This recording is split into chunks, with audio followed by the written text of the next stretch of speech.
Welcome to the Let's Talk About Talking podcast with your host, Adrienne Fuller, language and communications expert for kids of all ages. On this podcast, we talk about speech, language, and all things happening with your child, giving you specific tactical information you can use to help your kids talk, listen, and thrive in their academic journey. Guys, this is Adrienne Fuller, Miss A, the SLP, with my hair au naturel, curly in all its splendor, coming to you today, January 11th, 2022, for Nap Time, Chat Time. It's our new day. Usually we come on Wednesdays, but this season I'm going to do probably about 8 episodes of the live. I'm going to come on Tuesday. And so remember, this is a time when you learn about kids, and their speech and language development while they nap. And so today I am so pleased to have a special guest. In fact, many times I'll say on Nap Time, Chat Time, hey, you can have your child if they don't want to nap, it's okay, but they must have quiet time. Well, I learned it from this person, Jennifer Cohn. I'm so sorry. Jennifer Cohn is going to be coming on with us. She is a speech-language pathologist. She is also a creator. But what most impresses me is that she is homeschooling her kids all while working. And so before I get into that, I'm going to bring her on in just a second. I always like to remind my followers and my listeners that we do have a book called 30 Days to Get Your Toddler Talking. Now, this is a step-by-step program for parents and caregivers of kids and toddlers ages 18 months to 36 months, 3 years old, who are not yet talking or talking very little. So if they're still only using single words at 2 or 3 years old, that's a red flag. This is a great program for you. It's not a long read, but it's easy. It'll get you a baseline of what your kids are doing, what they should be doing, what they're doing now, and how you can fix it. Now, I've always wanted to make something that was easy for parents to read and fix. So that's available on Amazon. There's a link in my Linktree bio. Check that out. But let's bring Jennifer on and let's talk about homeschooling today. Because with everything going on, with the numbers increasing and just the state of affairs of public education or education in general, I'm finding parents are now wanting to homeschool, and they're looking at the options because after we've done virtual for a year and a half, it feels like it's maybe doable for more parents. And so let's see, can I hear you? Oh my goodness. Hey there, Jennifer. How's it going? Good. How are you? I'm doing really well. Thank you so much for joining me. Now, I do want to make a special shout out. Now, Jennifer is a TPT creator, so she has a lot. Her store, it's called Sweetpeas and Pigtails. It's on Teachers Pay Teachers.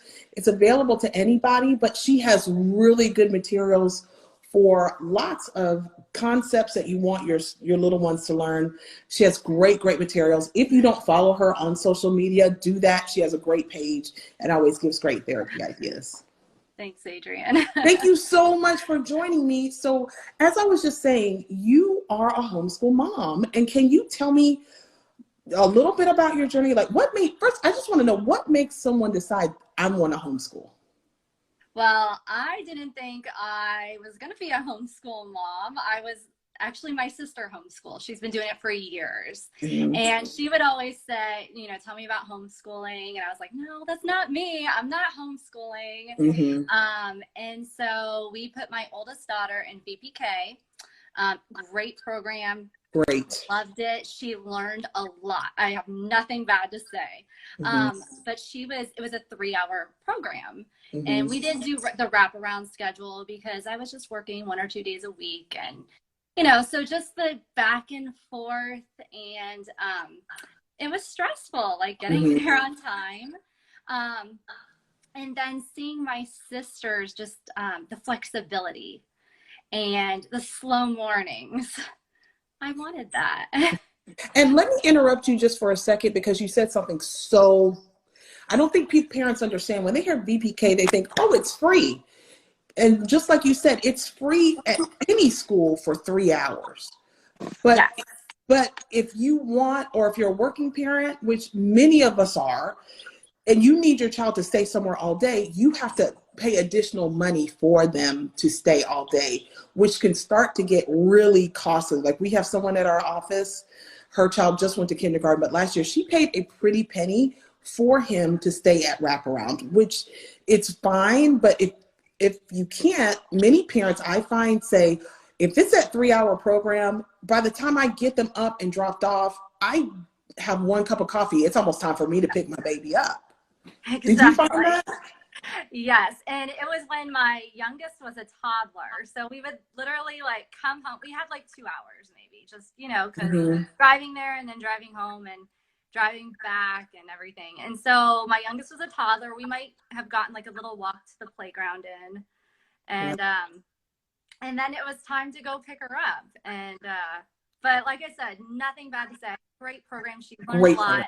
But I wanted more flexibility and just slower mornings, because as a family, it's hard to get out the door. Yes. Time. I appreciate you saying that. It is hard to get out the door. And so what made you say, yes, I'm going to do this? I think it was an easy decision after that. Okay. Wanting that, and just my sister kind of gave me tips, and so I didn't feel like I was doing it on my own. And so that made the decision a little bit easier. I talked about it with my husband, and we're like, we can do this. It's just kindergarten. So and so how did you decide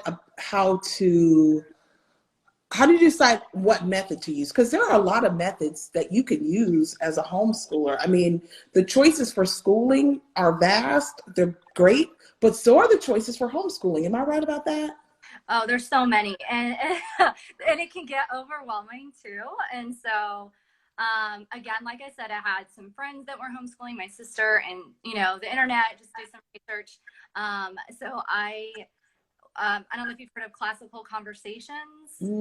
Okay. We did that the first year. So it's a classical way of learning. My sister had done a co-op like that before. We weren't in her co-op, but we found one kind of in our area, and made lots of friends. It was. Uh-oh, sound went out. Okay. Yes, you're here. Can you tell me what a co-op is? Yes, hold on. Let me plug my phone in. Hold on 1 second. We love our technology, but sometimes it does funny things. Yes. I'm so sorry. No. It was fully charged, and I'm having tripod issues. So I'm sorry. I'm back. No worries.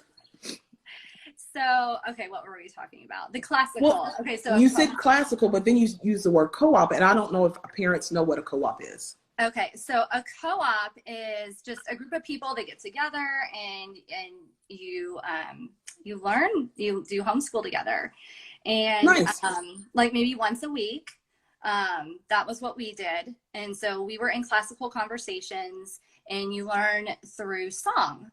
And it was really good. The kids loved it. So like you learn history facts through song, or math facts. They have like 2, 4, 6, 8, 10, 12. Like it's really cute. The songs get stuck in your head. But I thought it was a cute way of learning. And then we all got together and did reviews and games. It was a lot of fun. So, okay, I learned a lot when I was young. That sounds like a perfect plan for me. Like learning through song, I love that. Did you decide to continue with the classical conversations, or did you switch after that? We did. So we began our homeschooling journey right before the pandemic hit. So that was her kindergarten year. So we were, so we kind of had to stop, and do virtual. We all kind of went virtual then. But I'm kind of glad I was homeschooling then, because a lot of people scrambled to figure out how to homeschool. and we were already doing it. So that kind of worked out. But so we did have to stop. We did not continue it just with the pandemic. Our second year of homeschooling for first grade, we just had a few friends get together. Mm-hmm. And so that's the beauty of homeschooling. You could just make your own co-op. So I Oh. got together with my sister and all the cousins and a few other friends, and we started our own co-op for first grade. So if you're a working parent, I think many parents think, I don't have time to homeschool. But keep in mind, there are requirement hours that every child at each grade level needs. So kindergarten is really not very time intensive as far as the actual learning time a child needs to spend, right? Actually completing academic activities. Yeah. So what I've learned, and I'm not an expert at all, this is only my third year, but from what I've learned is, stick to the basics: reading, writing, and arithmetic, the 3 R's. Mm-hmm. And I've heard this. You take the child's age, so say they're 5, and you add a 0 to it. Mm-hmm. That's 50 minutes a day, maybe for kindergarten. Just take it easy. Wow. Of schoolwork. Now, we did a little bit more. So my daughter's 7, she's in 2nd grade. So that would be 70 minutes, but we probably do an hour and a half, 2 hours a day of work. Okay.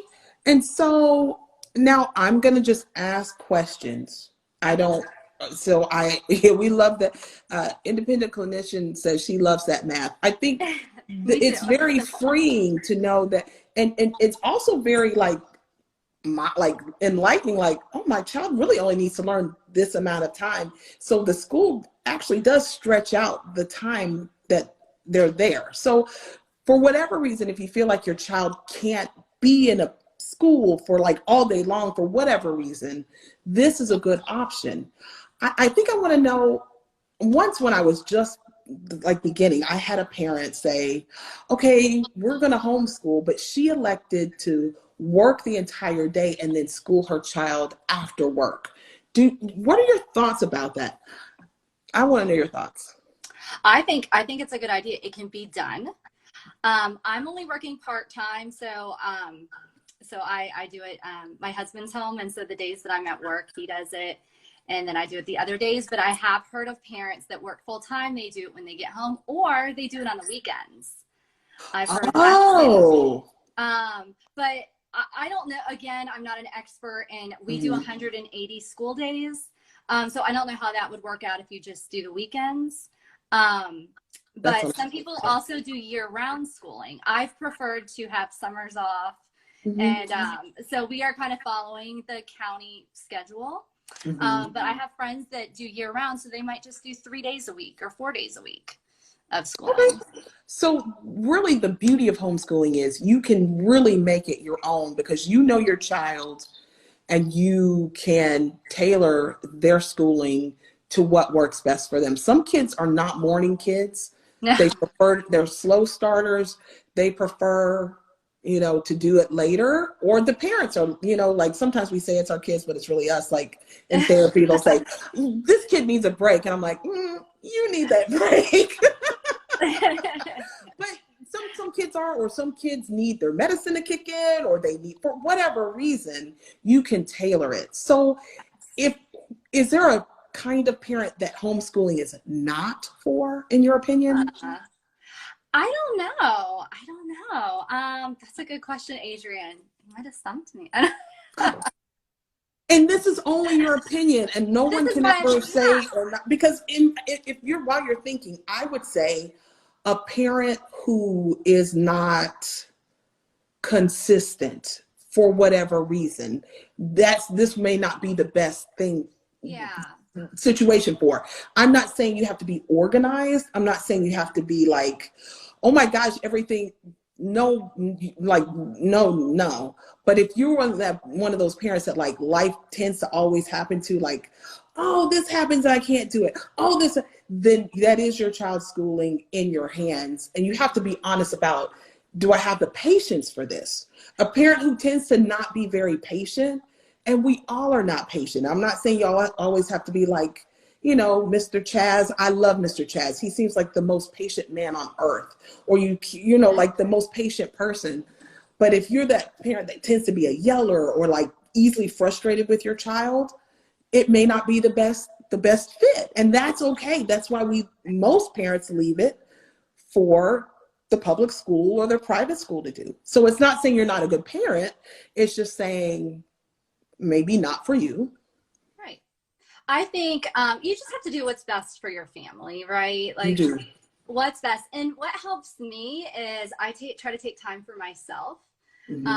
So I get up like 2 hours before the kids are allowed to come out of their room. I mean, they're awake, but I just have that time where I read and exercise, and, you know, and so we like that's where those slower morning, you know, kind of get into it. But really, like, I think if someone takes time for themselves, make sure that you get alone time, you know, I think that helps a lot. So, and you learn a lot from your kids. You do. You learn a lot about yourself. You know, that is really I think I've always admired that about you. And I don't know if I said this in the beginning, but Jennifer actually works at our clinic 2 days a week. And she's one of the most requested therapists. She's amazing. You can tell, like, I can tell how she is at home with her kids, how she is at the clinic with the kids. She's very loving and very patient. And I love that. But I love that you said, so whether you're going to homeschool or not, the taking time for you, making yourself a priority, whether that's taking that 1 hour before or that 30 minutes before, to just have time to yourself. I just think sometimes we're not patient with our kids because life is coming at us from all different angles. And sometimes you just need a minute, and just setting that boundary with your child and saying, you know what, mommy needs this time before you come out of that room, for me, it's like, I need to talk to God, or I need to meditate, or I need to read, or I want to exercise so I can be healthy for you. I love that. Love that. Important. And so if someone wants to get started homeschooling, what's the first thing what's the first thing they need to do? Well, there's like 3 different methods, I guess you can say, of how you want to go about it. So we go through the county. You can do that. You could find an umbrella school or like a private school and go through them. Or you could get a private tutor, but I believe they have to have a teaching certificate. I'm not sure about that, but I think that's what you have to have. So we go through the county. So it's super simple. I have it right here. You go to like your county, the form, there's a form on there, a notice of intent. It's just like a 1-page form, and you just fill out the information. You can email it, mail it, scan it, fax it back to the superintendent, and they email you, we've got it, you're good to go. That's it. This is good to know. So you can't just say, I'm pulling my child out, I'm homeschooling. You have to let the county know in some way what you're doing, which is great. Yeah. There's Homeschool Laws. So this website, HSLDA, I think it's .org.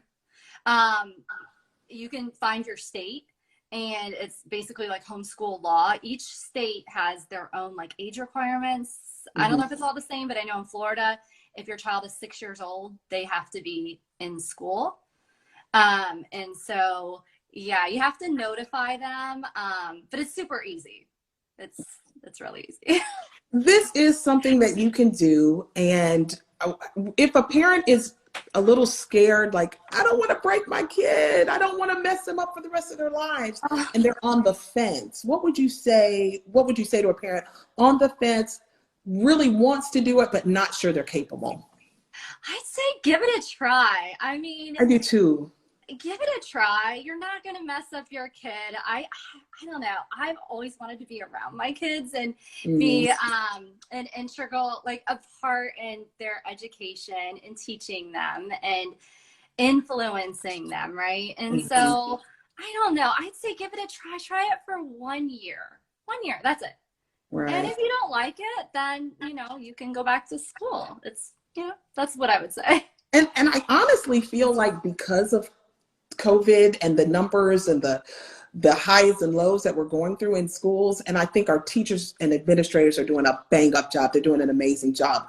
But, you know, one of our therapists came up positive right after Christmas break. She had to, and she works in the schools, so they had to call in a sub, which is not available in Florida. We have a shortage. So she says and she works at a high school, what they're doing is, if there's a period that there's no sub, the kids just go to the auditorium just to wait, so they're watched, but I don't know how much active learning is going on, which we're just doing the best we can. Yeah. So I think during this school year is a great time to kind of, if you're on the fence and want to experiment, I mean, I don't think it's a bad thing. Right. And you really can tailor what your child's deficits are. Like, you can really hone in on what their deficits are and really hammer those in a way that maybe can't be hammered unless they're going to tutoring or they're going. So I agree. There's nothing wrong with trying it. At the same time, if you're a parent, and we never want to make anyone feel guilty, there's no shame. If you're like, it's best for everyone involved that they go to school, send them to school. Like, sometimes I think the mom guilt is so real, and yes, do what's best for your mental health as well. Like, I talked to many moms over the COVID, the pandemic time, and they were like, it's best for all of us, especially my mental health, that they go back to school. Right. I think we all have those days, We do. Even as a homeschooling mom. Yes, and don't expect it to be perfect, right? Like, no. Don't let the social media pages and the blogs fool you. Like, there are those days you're like, are there days that you're like, ah? Oh, of course. Of course, yes. And that's where I'm like, mommy needs a break, or we're going outside, or something like that, that PE time. We love that PE time. I love that. I have really enjoyed this conversation. Before we get off, is there anything you want people to know about the homeschooling process? Yeah. Well, what works for us maybe is I don't really have it called a schedule. I guess it's more of a routine. Mm-hmm. I think routines are great for kids. So they kind of, know what's coming. And so we have a routine. As we wake up, we eat breakfast. They might do some work while they're waiting for mommy to get them in their room. We eat breakfast, and then they go do their schoolwork. We have a little homeschool area, but you don't need that. Our first year was at the kitchen table.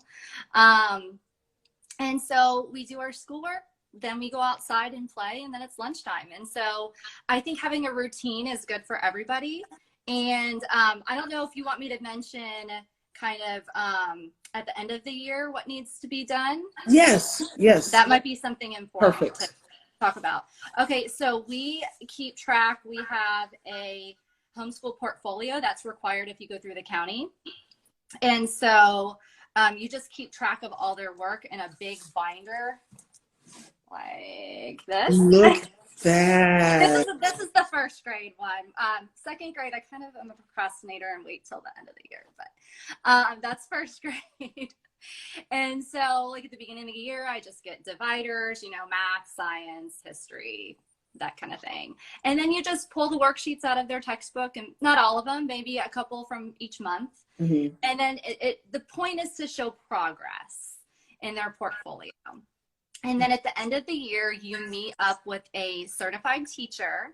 And so I have a friend who has a teaching license, and so, or certificate, and she meets with my daughter and myself, and she goes through the portfolio, asks her questions, and she just has to see progress to move on to the next grade level. Very nice. And then, I like and then that. you submit that form to the county. There's like a form, homeschool evaluation form you would submit.